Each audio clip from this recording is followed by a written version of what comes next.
किसी ने सही कहा है, मंजिल उन्हीं को मिलती है जिनके सपनों में जान होती है।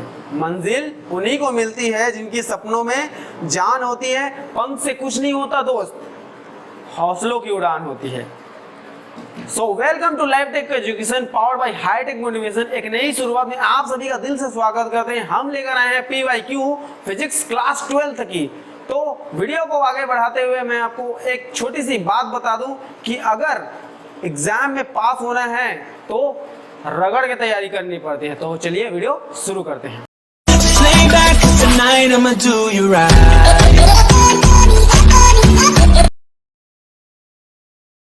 तो हमारा फिजिक्स का जो PYQ सीरीज चल रहा है उसमें हमारा क्वेश्चन नंबर 5 है। एक समान विद्युत क्षेत्र में वैद्युत द्विध्रुव पर लगने वाले बल युग्म आघूर्ण के लिए आवश्यक सूत्र की स्थापना करना है तथा द्विध्रुव आघूर्ण की परिभाषा देनी है। क्वेश्चन क्या है इसका ध्यान से एक बार पढ़ लीजिए। एक समान विद्युत क्षेत्र में वैद्युत द्विध्रुव पर लगने वाले बल युग्म आघूर्ण के लिए आवश्यक सूत्र की स्थापना करनी, मतलब हमें सूत्र की स्थापना करनी है किसके लिए? बल युग्म आघूर्ण के लिए। और कैसा बल युग्म आघूर्ण? जो वैद्युत द्विध्रुव पर लग रहा है उसके लिए। अब देखो मैं आपको छोटी जानकारी बता दूं कि बल युग्म आघूर्ण को बोलते हैं मतलब बलों का जोड़ा, बलों का जोड़ा। ये बलों का जोड़ा मतलब क्या हो जाएगा? बल युग्म होगा। भाई युग्म मतलब क्या होता है? जोड़ा होता है ना, आप सभी को पता है। युग्म, युग्म मतलब जोड़ा, और बल युग्म मतलब बलों का जोड़ा। ठीक है। अब उसके बाद देखेंगे एक छोटा सा चित्र है, चित्र को ध्यान से देखेंगे तो कल मतलब इसके पिछले वाले जो वीडियो में हम लोग पढ़े थे एक समान विद्युत क्षेत्र के बारे में। अगर वो आप एक समान विद्युत क्षेत्र नहीं देखे हो तो आप वीडियो लिंक मतलब डिस्क्रिप्शन में एक लिंक दिया गया है, उस लिंक की सहायता से आप उस वीडियो तक पहुंच सकते हैं और बड़ी बारीकी से आप उसको देखकर समझ सकते हैं। तो चलिए यहां पर आते हैं चित्रानुसार। चित्रानुसार क्या दिया गया? माना एक वैद्युत द्विध्रुव एक समान विद्युत क्षेत्र E। भाई विद्युत क्षेत्र को किसे प्रदर्शित करते हैं? E से प्रदर्शित करते हैं। और वेक्टर क्यों लगा? क्योंकि विद्युत क्षेत्र हमारा कौन सी राशि है? सदिश राशि है। ठीक है। तो माना एक वैद्युत द्विध्रुव है जो एक समान विद्युत क्षेत्र E में थीटा कोण बनाते हुए रखा गया है। कौन सा कोण बनाते हुए रखा है? थीटा। अब थीटा एक ही कोण नहीं बनेगा ना, मतलब थीटा का मान जगह जगह क्या होगा? परिवर्तित होते रहेंगे। थीटा कोण बनाते हुए रखा गया जो प्लस क्यू और माइनस क्यू आवेशों से मिलकर बना हुआ है। तो कौन बना है भाई? प्लस क्यू और माइनस क्यू आवेशों से। भाई वैद्युत द्विध्रुव बना हुआ है ना, द्विध्रुव मतलब दो पोल, डाइपोल। तो प्लस क्यू और माइनस क्यू आवेशों से मिलकर बना है जिसकी लंबाई क्या है? हमारा 2L है। जिसकी लंबाई की बात की जाए तो लंबाई हमारा है 2L है। तो यहाँ पर चित्र में देखो A और B हमारा वैद्युत द्विध्रुव आघूर्ण है, मतलब वैद्युत द्विध्रुव है जो प्लस क्यू और माइनस क्यू आवेशों से मिलकर बना हुआ है। और प्लस क्यू और माइनस क्यू के बीच जो डिस्टेंस है वो कितना है? 2L है। अतः हम ऐसा नहीं कर सकते कि वैद्युत द्विध्रुव की लंबाई क्या है? 2L है। ठीक है। और उसको हम कहां पर रखे हैं? हम रखे उसको एक समान विद्युत क्षेत्र में। और क्या कर रहा है वो? तो थीटा कोण बना रहा है ना।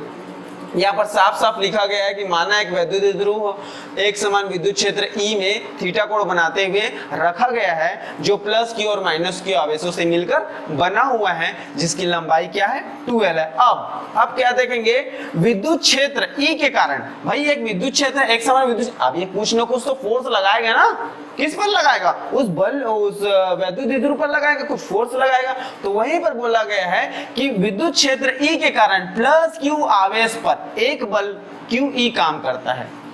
एक बल QE क्षेत्र की दिशा में तथा माइनस क्यू आवेश पर उतना ही बल क्षेत्र के विपरीत दिशा में लगता है। भाई ये एक समान विद्युत क्षेत्र में जो विद्युत क्षेत्र बल लगाएगा तो एक बल लगाएगा QE जो किस पर लगाएगा? प्लस क्यू आवेश पर लगाएगा। ठीक है। तो साथ ही साथ दूसरा बल लगाएगा माइनस क्यू आवेश पर, उतना ही बल। ठीक है। उसके बाद यह बल जो लगाया गया है बल वो परिमाण में बराबर होते हैं और एक दूसरे के समांतर होते हैं। परिमाण में क्या होते हैं? बराबर और एक दूसरे के समांतर। यहाँ पर देखो चित्र में ये इधर है और ये इधर है, दोनों एक दूसरे के क्या है? समांतर है ना, समांतर है। और उसके बाद क्या? परिमाण में दोनों बल आपस में बराबर है। अतः यह एक बल युग्म का निर्माण करते हैं। किसका? भाई दो बल बन गए, दो बल बना। और मैंने स्टार्टिंग में क्या बताया था? बल युग्म मतलब क्या होता है? बलों का जोड़ा। तो बल युग्म का निर्माण करते हैं जो द्विध्रुव को घुमाकर क्षेत्र E के समांतर लाने का प्रयास करता है। जो द्विध्रुव को घुमाएगा, मतलब ऐसे टाइप को घुमाएगा और क्षेत्र के समांतर लाने का प्रयास करेगा। बट देखो क्षेत्र के समांतर तो आएगा ही नहीं, क्योंकि एक बल यहाँ पर लग रहा है और एक बल वहां पर लग रहा है। भाई ये फोर्स लगाएगा तो ये भी तो इधर फोर्स लगाएगा ना, तो क्षेत्र में समांतर लाने का प्रयास करता है। अब इस बल युग्म को क्या बोलते हैं? प्रत्यानयन बल युग्म, है ना, प्रत्यायन बल युग्म कहते हैं। अतः प्रत्यायन बल युग्म आघूर्ण बराबर क्या हो जाएगा? एक बल और दोनों बलों के बीच की लंबवत दूरी। एक बल किसी भी का एक बल ले लो, या तो इसका एक बल ले लो या तो इसका भी एक बल ले लो, है ना। तो एक बल मतलब क्या हो जाएगा? QE हो जाएगा, और गुणा दोनों बलों के बीच की लंबवत दूरी। अब ये दो बल है इधर, तो लंबवत दूरी क्या हो जाएगा? A से लेकर C, है ना, AC। अब ये हमारा टाउ को क्या बोलते हैं? टाउ को बोला जाता है प्रत्यायन बल युग्म आघूर्ण। प्रत्यायन बल युग्म आघूर्ण को टाउ से प्रदर्शित किया जाता है। इसके बाद हम इसका व्यंजक देखेंगे। भाई इसमें हमें किसका मान ज्ञात करना पड़ेगा? किसका मान ज्ञात करना पड़ेगा? आप सभी को पता है, AC का मान, है ना। AC का मान निकालेंगे, फिर AC का मान को रख देंगे। मैथ्स मतलब क्या होता है? मैथ्स मतलब वही होता है जो दिया है उसको हम मान को कैसे भी करके लेकर आएंगे, उस मान को वहां पर पुट करेंगे, जब तक हमें आत्मा की संतुष्टि नहीं होती। गणित का नियम यही है छोटू। तो एक बार और पढ़ लेते हैं। माना एक वैद्युत द्विध्रुव एक समान विद्युत क्षेत्र E में थीटा कोण बनाते हुए रखा गया है, और जो प्लस क्यू और माइनस Q आवेशों से मिलकर बना हुआ है, जिसकी लंबाई क्या है? 2L है। अब विद्युत क्षेत्र E के कारण प्लस Q आवेश पर एक बल QE काम करता है, तथा साथ ही साथ उतना ही बल माइनस Q आवेश पर विपरीत दिशा में कार्य करता है। ठीक है, अतः यह एक बल युग्म का निर्माण करेंगे, और इस बल युग्म को क्या बोलेंगे? प्रत्यायन बल युग्म बोलेंगे। ठीक है, और जो बल युग्म है वो द्विध्रुव को घुमाकर क्षेत्र के समांतर लाने का प्रयास करता है। अतः प्रत्यायन बल युग्म आघूर्ण बराबर हो जाएगा एक बल और दोनों बलों के बीच की लंबवत दूरी। यहां तक तो समझ में आ गए होगा, कोई दिक्कत नहीं होगा। अगर परेशानी हो तो वीडियो को थोड़ा पीछे करके भी देख सकते हो, है ना। तो हम इसका व्यंजक देखते हैं। व्यंजक बहुत ही ज्यादा शानदार है, मजा आ जाएगा। मतलब आप लोग मैगी बनाए हो ना, वैसे ही आपको व्यंजक बनेगा एग्जाम में, कसम से यकीन करो मेरी बातों का।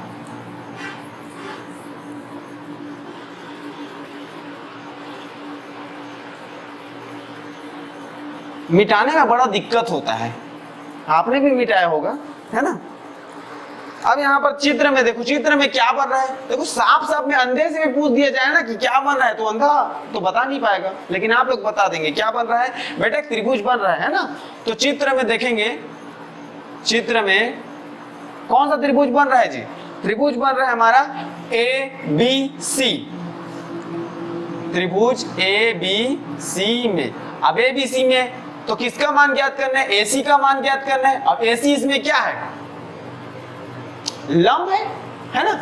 तो एक त्रिभुज यहाँ पर बना ले, तो ये देखो ये इस तरह से त्रिभुज बन रही है। देखो ये हमारा त्रिभुज है AC और AB, तो ABC जैसा बोलो, लेकिन यहाँ 90 अंक कोण यहाँ बन रहा है ना। अब ये समकोण त्रिभुज बन गया। कौन सा त्रिभुज है? समकोण त्रिभुज। अब हम इसमें देखेंगे साइन थीटा, और साइन थीटा बराबर पता है लाल बटे का क से याद करो आप लोग। लाल बटे का है ना, इसको आप तो 9वीं 8वीं में पढ़े होंगे। तो शुरू का जो फॉर्म आता है वो साइन के लिए आता है, सेकंड का जो फॉर्म आता है वो कॉस के लिए आता है, और थर्ड का वो जो फॉर्म आता है वो टेन के लिए आता है ना। तो हमें साइन को लेना है, मतलब लंब बटे क्या हो जाएगा? कर्ण हो जाएगा। ठीक, क्लियर है। तो L फॉर लंब, और L फॉर लाइफ टेक भी होता है। लाइफ टेक एजुकेशन चैनल में नए आए हो तो सब्सक्राइब करो, मजा आ जाता है, दिल खुश हो जाता है। भाई आपका एक सब्सक्राइब हमें बहुत ही ज्यादा खुशी देती है। खुशी का मतलब नहीं है, वो खुशी नहीं है जो आप बाजार में ढूंढते हैं। तो लंब बटे क्या हो जाएगा? कर्ण हो जाएगा। भाई लंब बटे कर्ण, लंब क्या है इसका? AC है, तो साइन थीटा बराबर क्या हो जाएगा? AC। वो वाला AC नहीं है ना, पंखे कूलर को बंद करके AC में सो, वो वाला AC नहीं है, ये दूसरा AC है। AC लंब है भाई साहब, और कर्ण हमारा क्या है? AB है। अब इसके बाद इसको क्या कर देंगे? पक्षांतर कर देंगे, तो AC बराबर हो जाएगा हमारे पास AB साइन थीटा। ठीक है, अब यहाँ पर देखो चित्र में AB की लंबाई कितनी है? हमारे पास AB की लंबाई दे दी है भगवान के दया से 2L, है ना। तो AC बराबर हो जाएगा हमारे पास 2L साइन थीटा। अब AC का मान निकल गया, तो सिंपल क्या करेंगे? AC का मान यहाँ पर पुट कर देंगे। तो हम लिखेंगे समीकरण 1 से। अब समीकरण 1 से हम रखेंगे तो समीकरण 1 में एसी का मान रख देते हैं। तो समीकरण 1 हमारा क्या है, टाउ इक्वल टू होता है क्यू ई क्रॉस ए सी, है ना। एसी का मान रखेंगे तो टाउ इक्वल टू क्या हो जाएगा, क्यू ई क्रॉस क्या हो जाएगा, एसी मतलब 2l साइन थीटा। ठीक है, अब इसको थोड़ा सा जमा कर लिखेंगे तो आपको पता चल जाएगा कि हम और क्या क्या कर सकते हैं। हम बहुत कुछ कर सकते हैं मैथ्स में। तो Q क्रॉस 2l हो जाएगा, ये एक ब्रैकेट ले लिए, और E को इधर साइड में लिख देंगे, है ना। E को कुछ पता नहीं चलना चाहिए कि हम उसके साथ क्या क्या कर रहे हैं, साइन थीटा। अब देखें, आप सभी को पता होगा, पिछले वीडियो में आप लोग देखे होंगे कि Q क्रॉस 2l बराबर क्या होता है, इसके बराबर होता है P, और ये हमारा होता है वैद्युत द्विध्रुव आघूर्ण, है ना। वैद्युत द्विध्रुव आघूर्ण इस तरह से होता है। अब इस मान को हम वहां पर पुट करेंगे यहां से, तो टाउ इक्वल टू क्या हो जाएगा, P E साइन थीटा। ठीक है, ये हमारा सूत्र होता है प्रत्यायन बल युग्म आघूर्ण का। अगर आपसे ऑप्शनल में पूछ दिया जाए प्रत्यायन बल युग्म आघूर्ण का सूत्र क्या होता है, तो बता देना उन लोगों को जिनको पता नहीं है। टाउ इक्वल टू क्या होता है, P साइन थीटा। लेकिन ये एग्जाम में खुलेआम मत करना ना, वरना चीटिंग प्रकरण में पकड़ा जाओगे बेटा, ध्यान देना मेरी बात को। अब इसको मान लेंगे समीकरण 2। मानने में क्या दिक्कत है भाई, मान लेते हैं समीकरण 2। एक ये माने है ना, 2 इसको मान लेते हैं। अब यहाँ पर क्या बोला गया है कि इसकी सहायता से द्विध्रुव आघूर्ण की परिभाषा देनी है। क्या देनी है, परिभाषा देनी है। और किसकी देनी है परिभाषा, द्विध्रुव आघूर्ण की। तो हम ले लें, यदि विद्युत क्षेत्र कैसा है, एक समान है, मतलब यदि E बराबर क्या हो जाएगा, 1 होगा, और थीटा बराबर कितना डिग्री का बन रहा है भाई, थीटा बराबर 90 डिग्री का बन रहा है ना, 90 डिग्री का। यहाँ पर थीटा बराबर 90 डिग्री बन रहा है, तो उस मान को समीकरण 2 में रखेंगे, समीकरण 2 से। आप चाहो तो इसकी स्क्रीनशॉट ले सकते हो ताकि बाद में आप इसको लिख सको।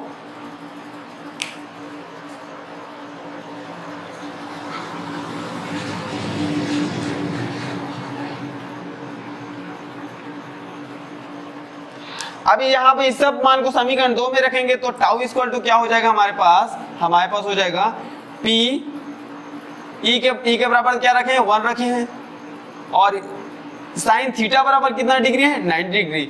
और सभी को पता है साइन 90 डिग्री का मान कितना होता है, अरे बच्चे बता देंगे, साइन 90 डिग्री का मान 1 होता है सर, है ना। 0 डिग्री का मान क्या होता है, 0 होता है, सिंपल सी बात है। तो साइन 90 डिग्री इक्वल टू होता है 1, तो बेटा टाउ इक्वल टू क्या हो जाएगा, P हो जाएगा।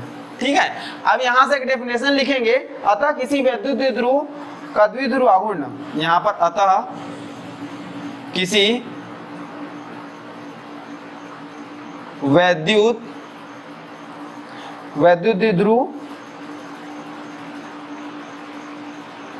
द्विध्रुव का आघूर्ण, मतलब वैद्युत द्विध्रुव आघूर्ण उस प्रत्यायन बल युग्म टाउ, उस प्रत्यानयन बल युग्म आघूर्ण के बराबर होता है,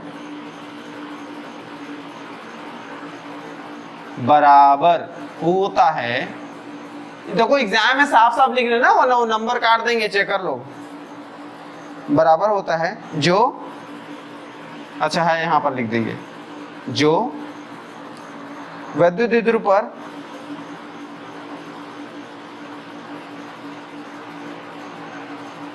उस समय कार्य करता है, उस समय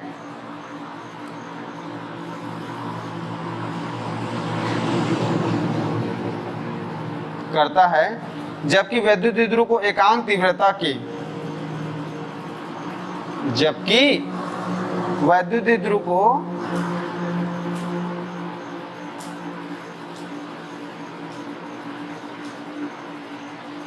एकांक तीव्रता के एक समान विद्युत क्षेत्र में रखा जाता है, एक समान विद्युत क्षेत्र, भाई E बराबर 1 लिए है ना, क्षेत्र के लंबवत रखा जाता है। लंबवत मतलब क्या हो जाए, थीटा बराबर 90 डिग्री रख लिए, लंबवत रखा जाता है। तो इस तरह से हमारा वैद्युत द्विध्रुव की परिभाषा क्या हो जाएगी, वैद्युत द्विध्रुव आघूर्ण की परिभाषा कि अतः किसी वैद्युत द्विध्रुव आघूर्ण उस प्रत्यायन बल युग्म आघूर्ण के बराबर होता है जो वैद्युत द्विध्रुव पर उस समय कार्य करता है जब हम वैद्युत द्विध्रुव को एकांक तीव्रता वाले एक समान विद्युत क्षेत्र में के लंबवत रख देंगे। लंबवत मतलब क्या हो जाएगा, थीटा इक्वल टू कितने डिग्री बन रहा है, 90 डिग्री बन रहा है ना।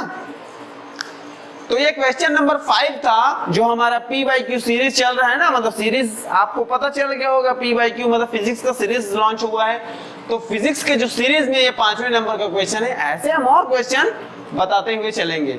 हमारा उद्देश्य है कि हम आपको बेहतर से बेहतर शिक्षा प्रदान करें और आपका संकल्प ये होना चाहिए कि आप हमारे वीडियो को लाइक करो, कमेंट करो और शेयर करो, है ना। कमेंट नहीं करोगे तो भी चल जाएगा, लेकिन लाइक और शेयर जरूर करो यार।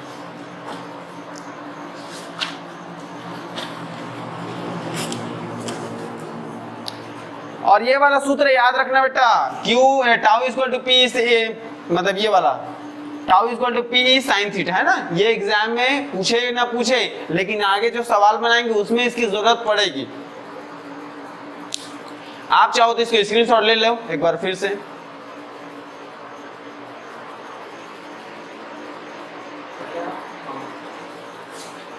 अब हमारा 6वां नंबर का सवाल यह है कि किसी वैद्युत द्विध्रुव को एक समान विद्युत क्षेत्र में घुमाने में किया गया कार्य तथा स्थितिज ऊर्जा हेतु व्यंजक ज्ञात करना। तो सबसे पहले हम उसके कार्य ज्ञात करेंगे, भाई कार्य क्या है, फिर कार्य के अकॉर्डिंग हम ज्ञात करेंगे स्थितिज ऊर्जा। स्थितिज ऊर्जा को किससे प्रदर्शित करते हैं, U से प्रदर्शित किया जाता है, मतलब डिफाइन करते हैं U से, ठीक है। तो किसी वैद्युत द्विध्रुव को एक समान विद्युत क्षेत्र में घुमाने में किया गया कार्य तथा स्थितिज ऊर्जा हेतु व्यंजक की स्थापना करनी है। ये हमारा क्वेश्चन नंबर 5 है, जो मैं कई बार बोल चुका हूं कि ये सब क्वेश्चन क्या है, P बाई Q है, मतलब पिछले साल पूछा गया प्रश्न है, प्रीवियस ईयर क्वेश्चन, है ना। तो माना ए भी हमारा एक वैद्युत द्विध्रुव है, ए भी हमारा क्या है, चित्र में देखो ए भी हमारा एक वैद्युत द्विध्रुव है जो प्लस Q और माइनस Q आवेशों से मिलकर बना हुआ है, जो प्लस Q और माइनस Q आवेशों से मिलकर बना हुआ है, जिसकी लंबाई क्या है 2L है। इतना तो सभी को याद हो गया, इतने सारे पढ़े हो। तो माना ए भी एक वैद्युत द्विध्रुव है जो प्लस Q और माइनस Q आवेशों से मिलकर बना हुआ है, जिसकी लंबाई क्या है 2L है। तब इसका द्विध्रुव आघूर्ण मतलब P इक्वल टू क्या हो जाएगा, Q क्रॉस 2L होगा, है ना। यहाँ तक समझ में आ गई होगी। अब देखो ये तो समझ गए, क्या समझे कि ए भी एक वैद्युत द्विध्रुव आघूर्ण है, मतलब ए भी एक वैद्युत द्विध्रुव है जो प्लस Q और माइनस Q आवेशों से मिलकर बना हुआ है, जिसकी लंबाई क्या है 2L है, ठीक है। अब इसको क्या करेंगे, इसे स्वतंत्रता पूर्वक, मतलब कोई भेदभाव नहीं ना, स्वतंत्रता पूर्वक एक समान विद्युत क्षेत्र में लटकाया जाए, है ना। कैसा विद्युत क्षेत्र रहे, वो एक समान विद्युत क्षेत्र है, उसमें लटका देते हैं तो वह क्षेत्र के अनुदिश विराम अवस्था में आ जाती है। अब भाई देखो, मान लो ये हमारा एक वैद्युत द्विध्रुव है, इसको मैं स्वतंत्रता पूर्वक लटकाऊंगा, है ना, एक समान विद्युत क्षेत्र में, तो थोड़ा सा हिलता डुलता रहेगा, लेकिन क्या हो जाएगा, वो क्षेत्र के अनुदिश विराम अवस्था में आ जाती है। अब जब वो विराम अवस्था में आ जाती है ना, तो इस स्थिति से उसे विद्युत क्षेत्र के तल में घुमाया जाता है।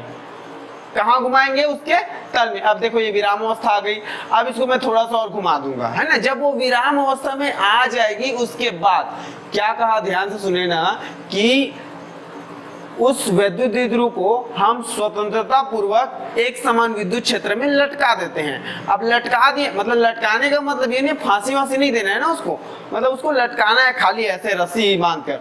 अब उसको लटका देते हैं, फिर वह क्षेत्र के अनुदिश विराम अवस्था में आ जाती है।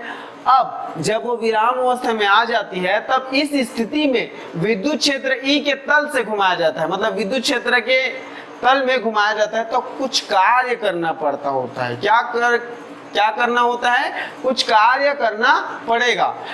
यदि किसी क्षण द्विध्रुव का क्षेत्र, मतलब किसी क्षण जो द्विध्रुव का क्षेत्र की दिशा से झुकाव थीटा हो, मतलब जब वो द्विध्रुव को घुमाएंगे ना, तो उसका झुकाव क्या होना चाहिए, थीटा, मतलब कोई ना कोई तो एंगल बनेगा, मतलब कोई ना कोई कोण बनेगा, है ना। तो उसका झुकाव क्या हो जाएगा, थीटा हो। तो इस स्थिति में लगने वाला प्रत्यायन बल युग्म आघूर्ण क्या होता है, tau equal to PE sine theta. मैंने बोला था कि इस सूत्र को याद रखो, काम आएगा, आया कि नहीं आया काम, है ना। जो बोलता हूँ सच ही बोलता हूँ। तो टाउ इक्वल टू क्या हो जाएगा, पीई साइन थीटा। अब देखो ये टाउ बन गया, टाउ क्या है हमारा प्रत्यायन बल युग्म आघूर्ण है, तो प्रत्यायन बल युग्म आघूर्ण का सूत्र क्या होता है, tau equal to PE sine theta. अब यदि इस स्थिति में द्विध्रुव को सूक्ष्म कोण, मतलब थोड़ा कोण है, मतलब हल्का सा हिलेगा, तो सूक्ष्म कोण डी थीटा में घुमाने में किया गया कार्य क्या हो जाएगा, dw इक्वल टू हो जाएगा टाउ इंटू डी थीटा। क्या, dw equal to tau into d theta. अब समीकरण 1 में हम टाउ को क्या रख देंगे, मान रख देंगे, तो dw इक्वल टू हो जाएगा P sine theta into d theta. ये हमारा अल्प कार्य हो गया है। कौन सा कार्य है, अल्प कार्य है ना, इसको बोलेंगे अल्प कार्य। अभी पूरा कार्य नहीं किए, पूरा कहानी तो बाकी है अभी। ये देखो ये क्वेश्चन भी तो अधूरा ही है, पूरा कहाँ लिखे हैं। तो अब dw इक्वल टू क्या हो गया, P sine theta into d theta. अब यहां से अगर थीटा बराबर 0 डिग्री हो, थीटा बराबर क्या हो, 0 डिग्री से थीटा बराबर थीटा कोण तक घुमाने में क्या कार्य, मतलब कंप्लीट कार्य ज्ञात करेंगे। ठीक है, थीटा बराबर 0 डिग्री और थीटा बराबर थीटा कोण तक घुमाने में किया गया कार्य। इसको आप स्क्रीनशॉट ले लीजिए वरना मैं मिटा दूंगा। अब थीटा बराबर 0 डिग्री है, तो ऐसी स्थिति में हम करते हैं समाकलन। 11वीं में अगर थोड़ा सा पढ़े होंगे तो आपको याद आया होगा समाकलन क्या होता है, किस बला का नाम है, वो 12वीं के गणित वाले स्टूडेंट से पूछना।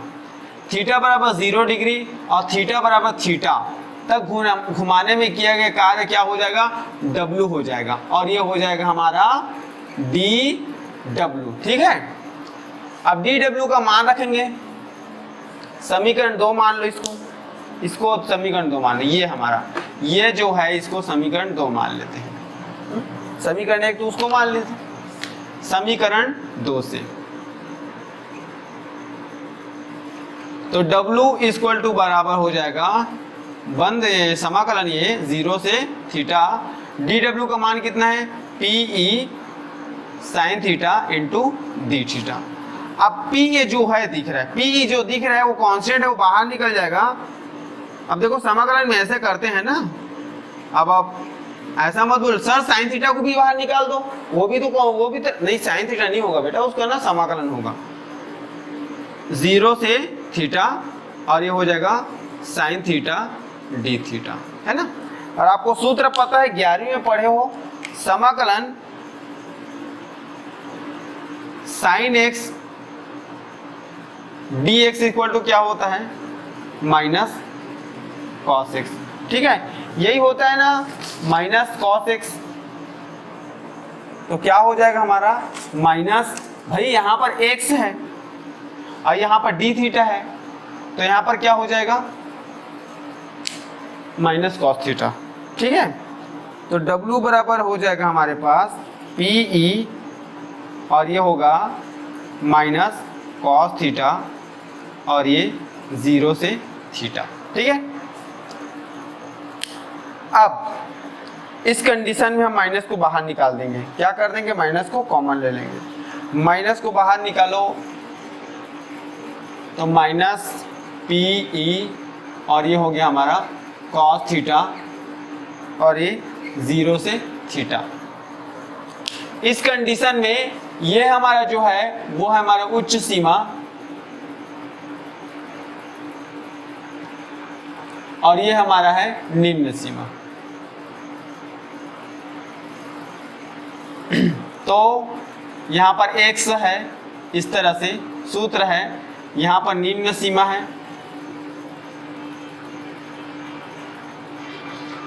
और ये हमारा उच्च सीमा। तो ऐसे टाइप को कैसे हल करेंगे, सबसे पहले उच्च सीमा ले लेंगे, उच्च सीमा, फिर माइनस लगाएंगे, फिर निम्न सीमा ले लेंगे। अब यहाँ पर देखो उच्च सीमा में क्या है, थीटा है और निम्न सीमा में क्या है, 0 है। तो x की जगह रखेंगे, मतलब यहाँ पर थीटा की जगह रख देंगे, है ना।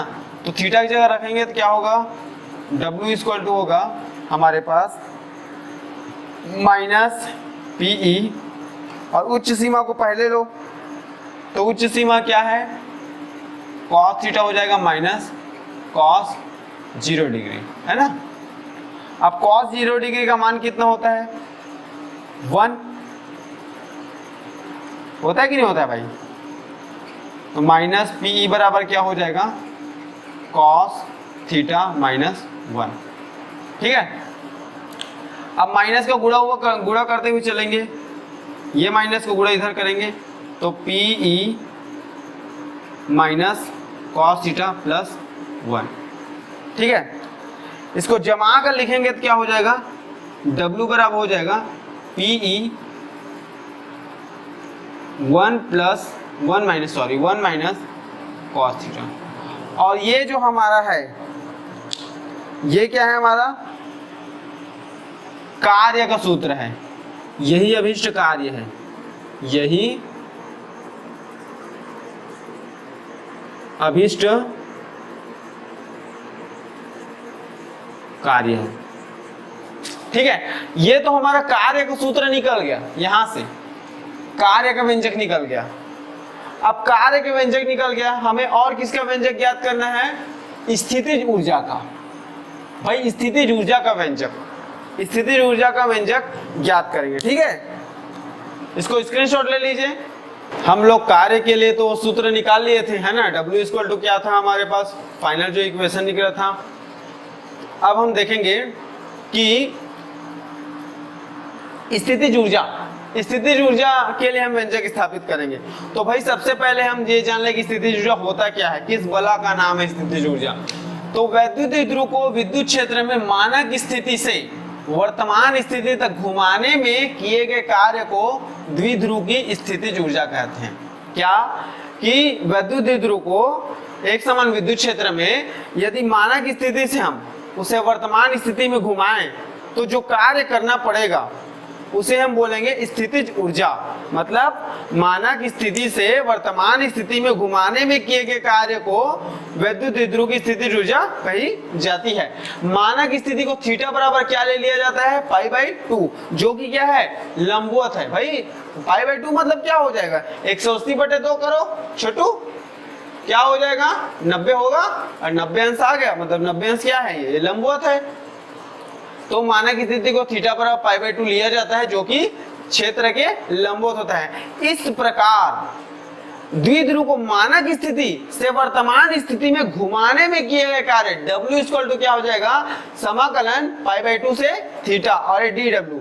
अब समीकरण 2 में हम dW का मान रखेंगे। भाई dW का मान यहाँ है ना? P sin theta into d theta, इसको समीकरण 2 माने थे, जो कि हमारा क्या है? अल्प कार्य के बराबर है। कैसा कार्य? अल्प कार्य। अब यहाँ पर देखेंगे कि और थोड़ा सा आगे बारीकी से हल करेंगे, है ना? थीटा बराबर क्या है? π/2, जो कि मानक स्थिति है, और मानक स्थिति से वर्तमान स्थिति में घुमाने में किया गया कार्य को बोला जाता है वैद्युत ध्रुव की स्थितिज ऊर्जा। अब यहाँ पे इसको समाधान करेंगे कि W बराबर क्या? देखो Pe तो कांस्टेंट है, वो तो बाहर निकल जाएगा, है ना? इसको तो बार बार बताने की कोई आवश्यकता नहीं है, क्योंकि आप लोग बहुत बुद्धिमान हो। तो हम निकालेंगे क्या चीज? Pe कांस्टेंट है, ये बाहर निकल जाएगा, और समाकलन होगा π/2 से थीटा, और ये हमारा है sine theta D theta. Sine theta D theta मतलब साइन एक्स का समाकलन क्या होता है? माइनस कॉस एक्स होता है। तो इसका क्या हो जाएगा? माइनस कॉस थीटा, और ये π/2 से थीटा, है ना? अब उसके माइनस को क्या ले लेंगे? बाहर ले लेंगे, तो माइनस P इक्वल टू क्या हो जाएगा? कॉस थीटा, और ये π/2 से थीटा। सबसे पहले कौन सी सीमा लेते हैं? उच्च सीमा लेते हैं। तो W बराबर क्या? ये हमारी उच्च सीमा है और ये हमारी निम्न सीमा है। तो माइनस P थीटा जगह क्या रखेंगे? सबसे पहले थीटा रख देंगे, माइनस हो जाएगा, कॉस क्या हो जाएगा? π/2, है ना? अब cos π/2 होगा, और cos π/2 का मान कितना होता है जी? cos π/2 का मान कितना होता है? 0 होता है। ठीक है, cos 90 डिग्री का मान क्या होता है? 0। यहां पर लिख दूंगा cos π/2 बराबर 0। तो मान रखो 0 उसके बराबर, तो W बराबर क्या हो जाएगा? माइनस Pe, और ये हो जाएगा cos थीटा माइनस 0। है ना, तो 0 को किसी में घटाओ, कोई परिवर्तन नहीं होगा, तो W बराबर हो जाएगा माइनस PE cos थीटा। ये हमारा क्या है, मानक स्थिति को वर्तमान स्थिति में घुमाने में किया गया कार्य, ठीक है। और यह जो कार्य है, यह कार्य स्थितिज ऊर्जा के बराबर होती है, स्थितिज ऊर्जा की क्या होती है, बराबर होती है।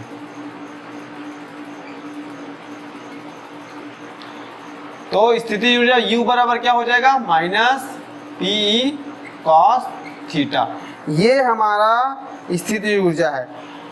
तो हमारा कंप्लीट जो क्वेश्चन का आंसर निकल गया। हम सबसे पहले क्या निकाले, कार्य निकाले, फिर उसके बाद हम क्या निकाल लिए, स्थितिज ऊर्जा निकाल लिए। और ये एग्जाम में पूछा गया सवाल है, मतलब PYQ है। इसके बाद हम एक और क्वेश्चन देखेंगे जो बहुत ही ज्यादा दिलकश वाला है, विद्युत फ्लक्स। विद्युत फ्लक्स किसे कहते हैं, है ना। विद्युत फ्लक्स अगर हम पढ़ लेंगे, उसके बाद हम गॉस की प्रमेय देखेंगे। गॉस की प्रमेय बहुत ही ज्यादा बेहद तरीके से समझाया जाएगा आपको, और यकीन मानो कि गॉस का प्रमेय अगर एग्जाम में आएगा तो सबसे पहले आपका ही बनेगा, और किसी का बने या नहीं बने, लेकिन आप लोग का पहले बन जाएगा, क्योंकि आप लोग मेरा वीडियो देखते हैं।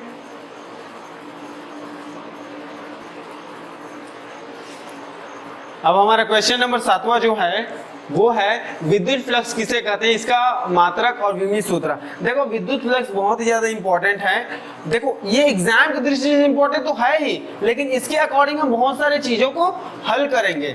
तो इसका मात्रक बताना है, इसका विमीय सूत्र बताना है, और इसके प्रकार होते हैं वो दो मैं बता दूंगा क्या होते हैं।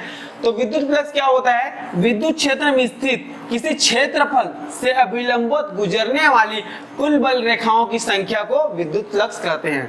ठीक है, क्या ध्यान से सुनिए, विद्युत क्षेत्र में स्थित मतलब विद्युत क्षेत्र में स्थित है ना, वो विद्युत क्षेत्र में स्थित रहेगा किसी क्षेत्रफल मतलब पर्टिकुलर किसी भी क्षेत्रफल से अभिलंबित गुजरने वाली कुल बल रेखाओं की संख्या को विद्युत फ्लक्स कहते हैं। विद्युत क्षेत्र में स्थित किसी क्षेत्रफल से अभिलंबित गुजरने वाली कुल बल रेखाओं की संख्या को विद्युत फ्लक्स कहते हैं। इसे फाई ई से प्रदर्शित करते हैं, किससे, फाई ई से प्रदर्शित किया जाता है। इसके प्रकार दो होते हैं, पहला धनात्मक और दूसरा ऋणात्मक। तो धनात्मक विद्युत फ्लक्स और ऋणात्मक विद्युत फ्लक्स, इसका मात्रक होता है m स्क्वायर प्रति कूलाम, है ना। मतलब क्या हो जाएगा, न्यूटन वर्ग मीटर प्रति कूलाम, ये इसका मात्रक है। और कैसा मात्रक है जी, एएसआई मात्रक है ना, सीजीएस मात्रक नहीं पूछा गया, एएसआई मात्रक के बारे में बताया हूं मैं। और विमीय सूत्र होता है mL2t की पावर -3 a की पावर -1, mL2t की पावर -3 a की पावर -1, ये इसका होता है विमीय सूत्र। क्या, विमीय सूत्र। तो थोड़ा सा और देख लेते हैं, विद्युत फ्लक्स किसे कहते हैं, विद्युत क्षेत्र में स्थित किसी क्षेत्रफल से अभिलंबित गुजरने वाली कुल बल रेखाओं की संख्या को विद्युत फ्लक्स कहा जाता है। इसे फाई ई से प्रदर्शित करते हैं। इसका जो प्रकार है वो है दो प्रकार के, पहला धनात्मक विद्युत फ्लक्स, दूसरा ऋणात्मक विद्युत फ्लक्स, है ना। समझ में आ गई कोई बात, धनात्मक विद्युत फ्लक्स, ऋणात्मक विद्युत फ्लक्स। धनात्मक विद्युत फ्लक्स क्या होता है, ऋणात्मक विद्युत फ्लक्स क्या होता है, वो हम बताएंगे थोड़ी देर बाद। और इसका विद्युत फ्लक्स का जो एसआई मात्रक होता है वो होता है न्यूटन वर्ग मीटर प्रति कूलाम, और इसका विमीय सूत्र होता है mL2t की पावर -3 अब a की पावर -1। अब धनात्मक विद्युत फ्लक्स और ऋणात्मक विद्युत फ्लक्स, चित्र में देखो, जो रेखा, जो बल रेखा अंदर की ओर आती हुई प्रतीत होती है उसे बोलते हैं ऋणात्मक, और जो विद्युत बल रेखा बाहर की ओर जाती हुई प्रतीत होती है उसे बोलते हैं धनात्मक। अंदर बाहर, समझ गए। तो अंदर की ओर जो हो आ रही है उसे बोलेंगे ऋणात्मक, और जो बाहर की ओर जा रही है उसे बोलेंगे धनात्मक। तो ये दो तरह के विद्युत फ्लक्स होते हैं जो कि विद्युत फ्लक्स के प्रकार हैं, धनात्मक विद्युत फ्लक्स और ऋणात्मक विद्युत फ्लक्स। इसको बोलते हैं इंग्लिश में इलेक्ट्रिक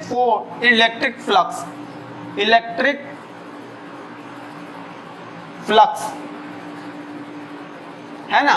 भाई सिंपल सी बात है, विद्युत को इलेक्ट्रिक बोलते हैं, फ्लक्स मतलब फ्लक्स होता है।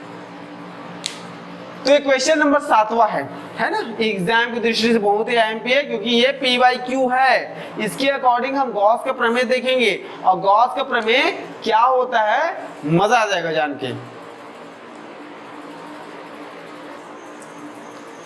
अब वो क्वेश्चन आ गया जो बच्चों के दिमाग को घुमा के रख देता है, गॉस का प्रमेय। भाई गॉस का प्रमेय होता क्या है? कुछ लोग बच्चे सोचते हैं कि गॉस का प्रमेय बनता नहीं है, दिमाग कचकच, मतलब एकदम इतना बारीकी से समझाएंगे आपको कि गॉस का प्रमेय क्या, आप हर एक प्रमेय को अच्छे से बना लेंगे। गॉस का प्रमेय लिखिए और इसे सिद्ध कीजिए, ये भी पी बाई क्यू है। मजे की बात यह है कि सारे क्वेश्चन पूछे जा चुके हैं। तो गॉस का प्रमेय क्या होता है? इस प्रमेय के अनुसार एक कार्ल फ्रेडरिक गॉस ने एक प्रमेय स्थापित किया था। उस प्रमेय के अनुसार निर्वात में किसी बंद पृष्ठ के अंदर गुजरने वाला संपूर्ण विद्युत फ्लक्स उस बंद पृष्ठ के अंदर उपस्थित आवेश के 1/ε0 गुना होता है। देखो मान लो एक बंद पृष्ठ है ना, कोई भी बंद पृष्ठ, देखो बंद पृष्ठ होना चाहिए भाई, कैसा भी बंद पृष्ठ रहेगा, तो इसके अंदर जो संपूर्ण गुजरेगा, क्या चीज गुजरेगा? विद्युत फ्लक्स गुजरेगा, है ना। विद्युत फ्लक्स जो गुजरेगा, तो उस विद्युत फ्लक्स का जो मान रहेगा, क्या मान रहेगा? फाई ई, है ना। विद्युत फ्लक्स को किससे प्रदर्शित करते हैं? फाई ई से प्रदर्शित करते हैं, फाई ई से प्रदर्शित करते हैं, ये फाई ई से प्रदर्शित कर देंगे। तो यहाँ पर इस नियमानुसार निर्वात में किसी बंद पृष्ठ के अंदर गुजरने वाला संपूर्ण विद्युत फ्लक्स का जो मान है, जो फाई ई है, उस बंद पृष्ठ के अंदर उपस्थित आवेश, यहाँ पर कोई आवेश उपस्थित है ना, उस बंद पृष्ठ के अंदर उपस्थित आवेश Q के 1/ε0 गुना होता है। मतलब Q का गुणा 1/ε0 से हो गया है ना, तो फाइनल क्या निकल जाएगा? फाई इक्वल टू निकल जाएगा हमारे पास Q/ε0। ये हमारा गॉस का प्रमेय है। अब इसे हमें सिद्ध करना है, बड़ी बारीकी तरीके से हम सिद्ध करेंगे, है ना, आपको भी समझ में आएगा आसानी से। एक बार और याद कर लेते हैं गॉस के प्रमेय क्या होता है। निर्वात में किसी बंद पृष्ठ के अंदर गुजरने वाला संपूर्ण विद्युत फ्लक्स का जो मान है, मतलब फाई ई जो है ना, उस बंद पृष्ठ के अंदर उपस्थित आवेश के 1/ε0 गुना होता है। मतलब क्या हो जाएगा? फाई इक्वल टू हो जाएगा Q/ε0, है ना। यदि बंद पृष्ठ के अंदर उपस्थित आवेश Q हो तो गॉस के नियम से फाई इक्वल टू क्या हो जाएगा? Q/ε0, या फिर फाई ई इक्वल टू हो जाएगा बंद समाकलन vector E into vector ds, ये वेक्टर ds है ना। और एक बात याद देना, जब हम सदिश को हटा देते हैं, सदिश को हटाएंगे, जब हम सदिश को हटाते हैं cos थीटा लगाते हैं, ये बस याद रखेंगे, cos थीटा लगाते हैं, है ना।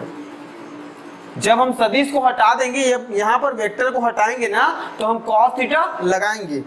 क्या लगाएंगे? cos थीटा लगाएंगे। आगे जब व्यंजक की स्थापना करेंगे तो उसमें बताएंगे cos थीटा कैसे लगाते हैं। अब देखो यहाँ से होती है हमारी व्यंजक की शुरुआत, ये हमारी व्यंजक की शुरुआत है। माना एक बंद पृष्ठ S के अंदर बिंदु O पर प्लस Q आवेश रखा गया है, ठीक है। मान लो कोई भी बंद पृष्ठ है, ये देखो ऐसे बन गया बंद पृष्ठ। इस बंद पृष्ठ के अंदर क्या है?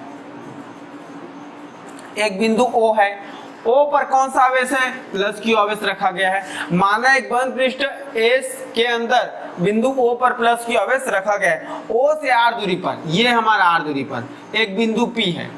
क्या है? बिंदु P है। O से R दूरी पर एक बिंदु P है, जिस पर विद्युत क्षेत्र की तीव्रता, विद्युत क्षेत्र की तीव्रता का शून्य सूत्र आपको पता है, क्या होता है? E equal to 1/4πε0 Q divide में क्या हो जाएगा? R का वर्ग। और दिशा क्या है हमारा? OP दिशा में, ठीक है। गॉस का प्रमेय क्लियर है? हो जाएगा क्लियर, है ना। तो वहां पर विद्युत क्षेत्र की तीव्रता क्या निकालनी है हम? फाई ई, है ना। देखो चित्र पुनः एक बार बता दूं, छोटा सा चित्र। मान लो हमारा ये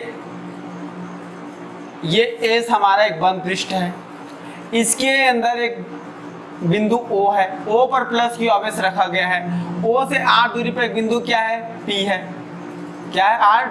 R पर बिंदु P है, जिस पर हमें विद्युत क्षेत्र की तीव्रता क्या निकला है? E equal to 1/4πε0 into Q divide में R स्क्वायर, है ना।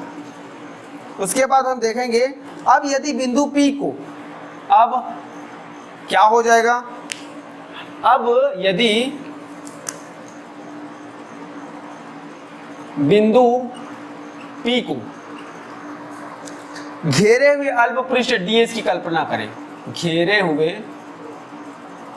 हुए क्या चीज? अल्प पृष्ठ है ना, अल्प पृष्ठ ds की कल्पना करते हैं, कल्पना करते हैं। अब कल्पना करने मतलब इसको क्या कर देंगे? घेर देंगे, इस बिंदु P को घेर देंगे ऐसे, ये घेर दिया, ठीक है। क्या घेर दिया? बिंदु P को, ये देखो घेर दिया बिंदु P को। कल्पना करते हैं इसके क्षेत्रफल ds की दिशा, इसके जो क्षेत्रफल है, इसके क्षेत्रफल जो ds पृष्ठ है ना, उसका क्षेत्रफल क्या हो जाएगा? क्षेत्रफल ds की दिशा, वेक्टर ds की दिशा, उस पर खींचे गए अभिलंब, उस पर खींचे गए अभिलंब Pn की अनुदिश होगी।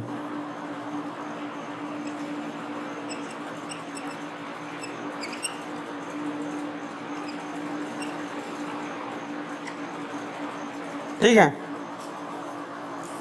क्या होगी? Pn के अनुदिश होगी। ये देखो, ये हमारा Pn है, ठीक है। तो इसको थोड़ा सा आगे बढ़ा देंगे, क्या हो जाएगा? ये Pn, ये Pn की अनुदिश होगी। और यहाँ पर क्या हो जाएगा? विद्युत क्षेत्र। और एक इसकी दिशा है, ds की दिशा है, ठीक है। Pn के अनुदिश होगी। यहाँ तक समझ में आया? Pn की अनुदिश होगी, अतः ds से गुजरने वाला पृष्ठ, ds से गुजरने वाला पृष्ठ, ds से गुजरने वाला संपूर्ण विद्युत फ्लक्स, क्या चीज? संपूर्ण विद्युत फ्लक्स। क्या होगा संपूर्ण विद्युत फ्लक्स? भाई विद्युत फ्लक्स को तो हम फाई से प्रदर्शित करते हैं, तो d मतलब छोटा है, तो d फाई इक्वल टू क्या हो जाएगा हमारे पास? जैसे कि मैंने बताया था आपको, वेक्टर इनटू वेक्टर ds। अब यहाँ पर आपको कंफ्यूजन हो रही होगी, सर यहाँ पर समाकलन क्यों नहीं लगाए? तो समाकलन इसलिए नहीं लगाए छोटू, क्योंकि ये d फाई ई है ना।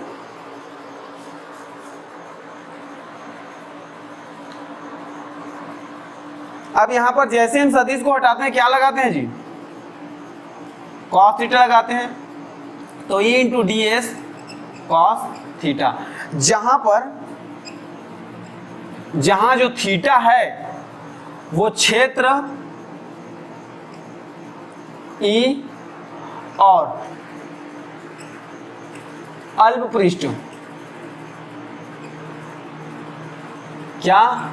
अल्प पृष्ठ, अल्प पृष्ठ का मध्य कोण है, कि मध्य का कोण है, कि मध्य कोण है ना। दिख नहीं रहा होगा, पता है मेरे को, यहां पर दिख रहा होगा, जूम करके देख लीजिएगा आप लोग। अब यहाँ पर देखेंगे, इसको मिटा देते हैं। ये चित्र समझ में आया? माना S एक बंद पृष्ठ है, इसके अंदर एक बिंदु O पर प्लस Q आवेश रखा गया है। O से R दूरी पे बिंदु P है, जिस पर विद्युत क्षेत्र की तीव्रता क्या है हमारे? E equal to 1/4πε0 Q divide में क्या है? R का वर्ग, ठीक है। उसके बाद इसकी जो दिशा है वो Pn के अनुदिश होगी। क्या होगी? Pn के अनुदिश। समझ में आई बात यहाँ तक? अब उसके बाद देखेंगे, इसको थोड़ा सा घेर लेते हैं, ये घेर दिया मैं, है ना, और चित्र को मिटा देते हैं। अब उसके बाद देखेंगे, इसको थोड़ा देख, जहां थीटा है हमारा क्या है? क्षेत्र E और अल्प पृष्ठ हमारा क्या है जी? अल्प पृष्ठ हमारा ds है, तो ds के मध्य का कोण है, ये थीटा है ना। अब उसके बाद क्या दिख रहा है यहाँ पर? ई का, जैसे मैंने बताया था कि फिजिक्स हो या मैथ, जितना मान दिख रहा है उसको रख देंगे। इसमें ई दिख रहा है, हमें ई का मान पता है, तो ई का मान को हम यहाँ पर क्या कर देंगे? पुट कर देंगे, ठीक है। उसके बाद समीकरण 1 से हम ई का मान रख देंगे। समीकरण 1 से हम ई का मान रखेंगे, क्या हो जाएगा, यहां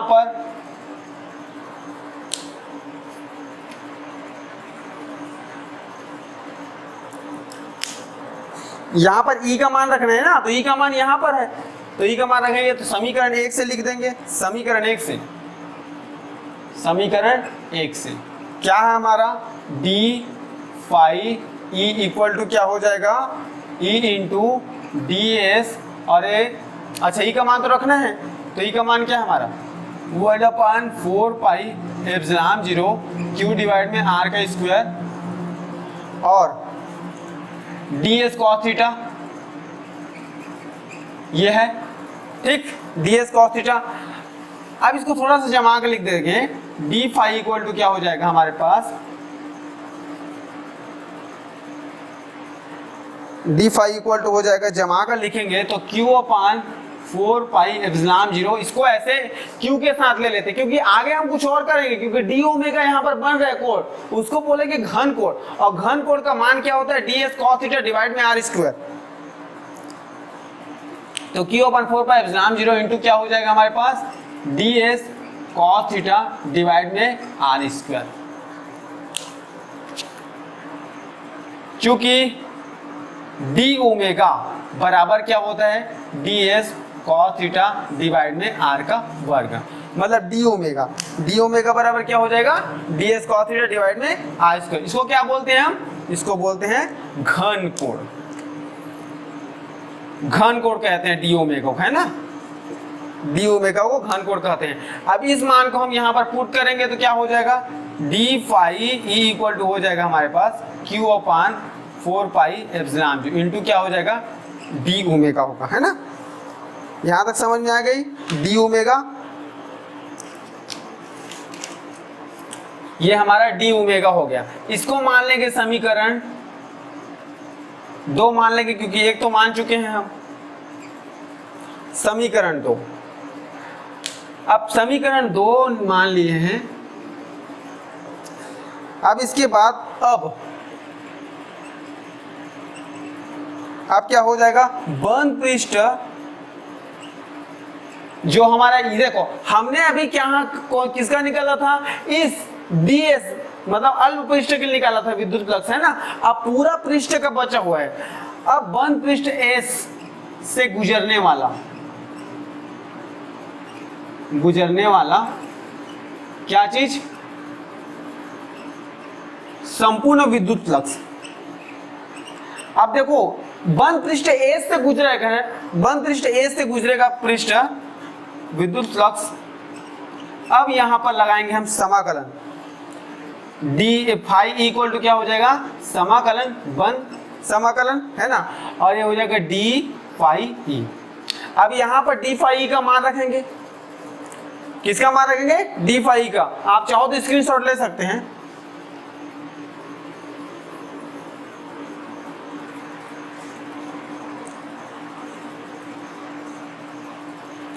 अब यहां पर फाई ई इक्वल टू हो जाएगा हमारे पास, डी फाई का मान कहां पर रखेंगे, समीकरण 2 से रखेंगे, तो क्या हो जाएगा, एक बंद समाकलन एस है हमारा, है ना, और यहाँ पर Q/4 पाई एप्सिलॉन 0, भाई डी फाई ई के जगह हम क्या रखेंगे, Q/4 pi epsilon 0 into D omega रखेंगे। अब देखो ये Q/4 पाई एप्सिलॉन 0 ये कांस्टेंट है, बाहर निकल जाएगा, इसको बाहर निकाल देंगे तो Q/4 पाई एप्सिलॉन 0 बाहर निकल जाएगा, ये बंद समाकलन एस है, और ये डी ओमेगा, और डी ओमेगा हमारा क्या है जी, घन कोण है, ठीक है, डी ओमेगा घन कोण है। अब यहां पर देखेंगे, चूंकि संपूर्ण बंद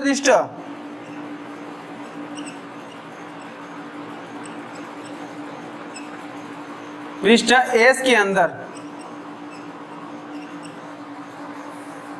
स्थित किसी बिंदु पर, अंदर स्थित किसी बिंदु पर बनाया गया कोण 4 पाई होता है। अब ये कोण है ना, कोण तो है, घन कोण, अब घन कोण मतलब कोण तो है ही ना, तो बनाया गया कोण 4 पाई के बराबर होती है।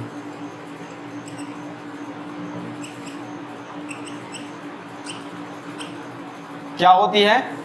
4 पाई के बराबर होती है। मतलब ये बंद समाकलन डी ओमेगा इक्वल टू क्या हो जाएगा? 4 पाई होगा भाई, यही तो होगा ना।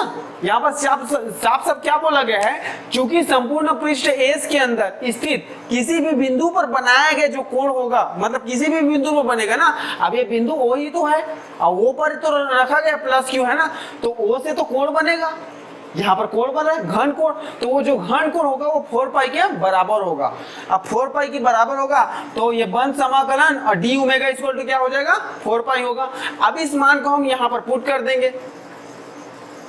कहां पर रखेंगे जी मान को? भाई साफ साफ खुली खुली आंखों से देख सकते हो। अगर आप उसको समीकरण में मानो तब भी सही है, या फिर आप डायरेक्ट रख सकते हो। अतः बोल के लिखो फाई इक्वल टू क्या हो जाएगा? क्यू अपान 4 पाई एप्सिलॉन 0 क्रॉस क्या हो जाएगा जी? 4 पाई होगा।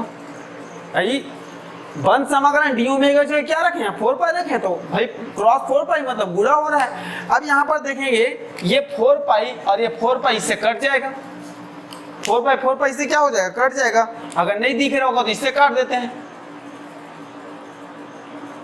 अतः फाइनल हमारा क्या निकलता है? फाइनल हमारा निकल जाता है डी फाई इक्वल टू क्या हो जाएगा? Q upon epsilon 0।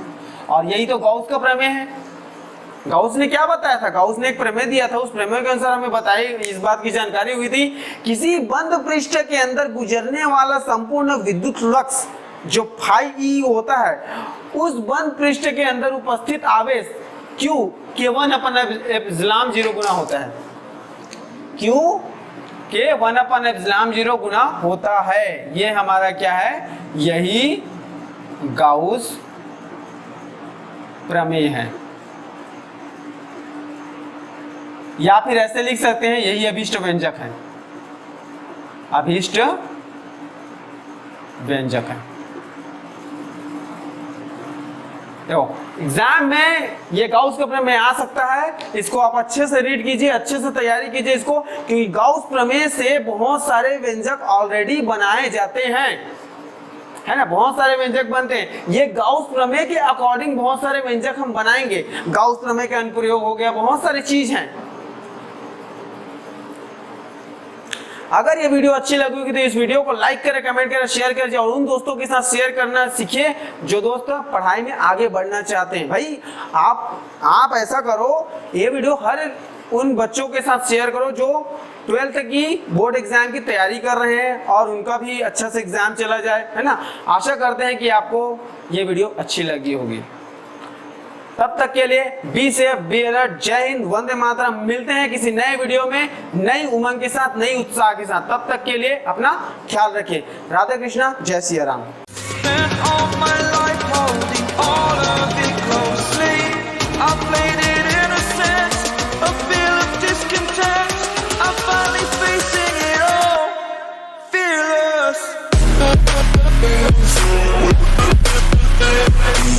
We'll be right back.